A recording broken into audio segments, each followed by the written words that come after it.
Oh, hi, I didn't see you there. I was just reading Alonso Duralde's Have Yourself a Movie Little Christmas. Perhaps you've heard of it. It's available all year long, but it's an especially excellent stocking stuffer this time of year.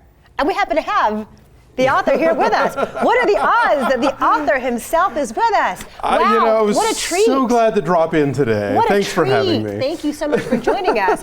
Yeah, Alonso wrote a book. We were talking about like how long it takes to write a Christmas book. A long time, all year. And I'll tell you, I'm sure I had neighbors who thought I was insane when they were hearing God Bless Us Everyone coming out of my window in June.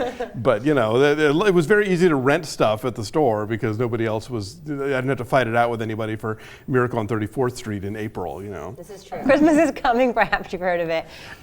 So of all the books in this movie, of all the movies in this book, what is your favorite Christmas movie? I gotta say, it's hard to say. The cool thing about this book is that it covers, you know, there's a whole chapter of horror movies, there's a whole chapter of action movies. So it's, you know, there are literally Christmas movies to fit every mood. So it kind of depends on, do I want a cynical comedy? Do I want something sentimental?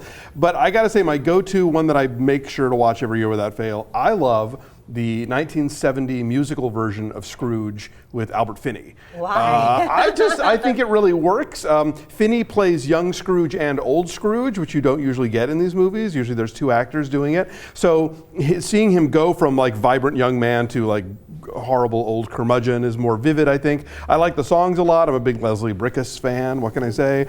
You know, the ghost, Alec Guinness plays Jacob Marley, and Dame Edith Evans is the Ghost of Christmas Past, and I think it's really terrific, and it has literally this sort of 20-minute musical sequence at the end where they reprise all the songs, and like Scrooge is going through the streets of London and buying everything and putting on a Santa costume and being super nice, and it's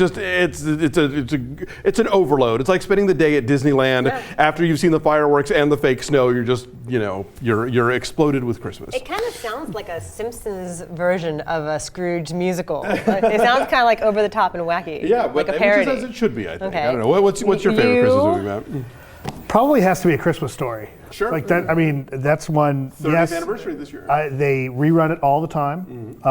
Rerun it continuously on either TBS or TNT. Depends. Yeah, they do like a 24-hour. For 24 hours. And one of the great things about it is the movie is so episodic. You can come in and out of it almost at any time. But sitting from the beginning of that and watching it all the way through is a real treat. And that movie gets funnier every time I watch it. Like, it continues to be hilarious. I know everything that's coming, and it still makes me laugh. That's probably still my favorite. And there's a lot of really good Christmas movies out there, but that one is the one that I probably love the most. Well, I'm going to steal from you and choose a movie that's not necessarily thought of as a Christmas movie, but it takes place during Christmas, and that is Die Hard. Because I like the use of Christmas in it, and I like the contrast of this bright, shiny holiday when shit's exploding and everyone's angry and trying to kill each other. I think it's a neat kind of juxtaposition of like traditional happy with traditional big and bad action stuff, and it's just fun. It adds to the fun of it. It's funny, when I was writing the book, I kept encountering people who would tell me in this very sort of hushed tones, well, you know what, my favorite Christmas movie is Die Hard. I was like, okay, you can all come out of the closet now. The movie is 25 years old. Everybody watches Die Hard at Christmas time, and there's no shame in it. Well, and for that, collected works of Shane Black. Absolutely. Right? Oh, come on. That's true. Yes, even Iron Man 3, you know, he managed to work it. But I think Kiss Kiss Bang Bang is my favorite of all of those. But he works Christmas into Long Kiss Goodnight and Lethal Weapon. And why does he love Christmas so much? I think he just sort of likes the artificiality of it. I think he just likes covering the set with little lights, you know. He talks about how LA Christmas especially is so wonderfully fake because we don't have snow or winter here, and so we have to sort of create the whole thing from whole cloth, which is, I guess, what all filmmakers have to do too. Well, that's the one thing about the holiday that I like so much, besides the impeccable production design, is that like it gets LA at Christmas time is so right with like the weird hot Santa Ana winds, and how like it doesn't make sense temporally to be Christmas.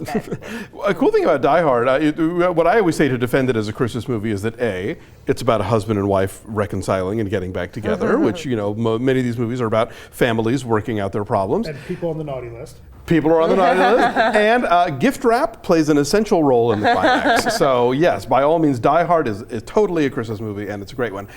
Least favorite Christmas movie? Oh my God, I hate the really Trekley ones where people do have all the ooey gooey redemption. So I can't think of one in particular, but movies that like Four Christmases or like The Family Stone, where like the sentiment is so shoehorned, but and at the same time shoehorned in, right? Sure. They want wacky antics, but then they also want to like at the last minute kind of wrap up with with, oh, but we all love each other. Yeah, they grind the gears, going from one mode to another. Yeah, so that ilk I don't like. What about you?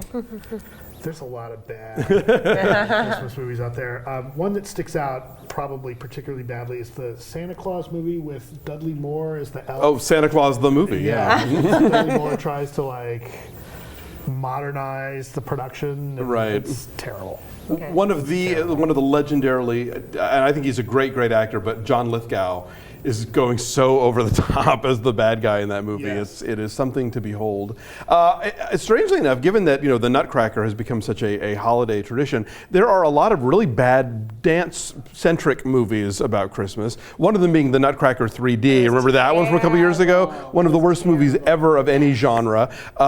There is also this crazy Christian movie called Letter C, Me Dance, about a young girl with leukemia who battles the devil and then develops a touch that turns people into evangelical Christians. It's even Christians I know find that movie embarrassing. Wow, they got it released theatrically? A tiny bit, but you can get it on. It's on Netflix.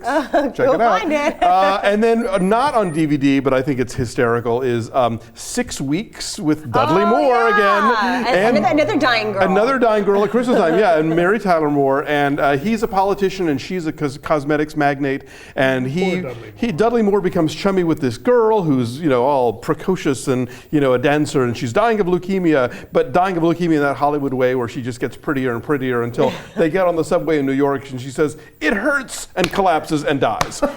I'm trying not to be callous. That's how the movie presents Those are it. great last words, though. Oh, it hurts. Yeah. So if you need guidance, our man Alonso here has done the legwork for you. Or call him personally. Please do. His number is 323. On your screen now. Yes, you can wherever books are sold, and if you are newfangled with your e-readers, there's a Kindle edition. It's on iTunes. So yeah, check it out. Nice work. Thank you. Thanks. Happy holidays. Happy holidays.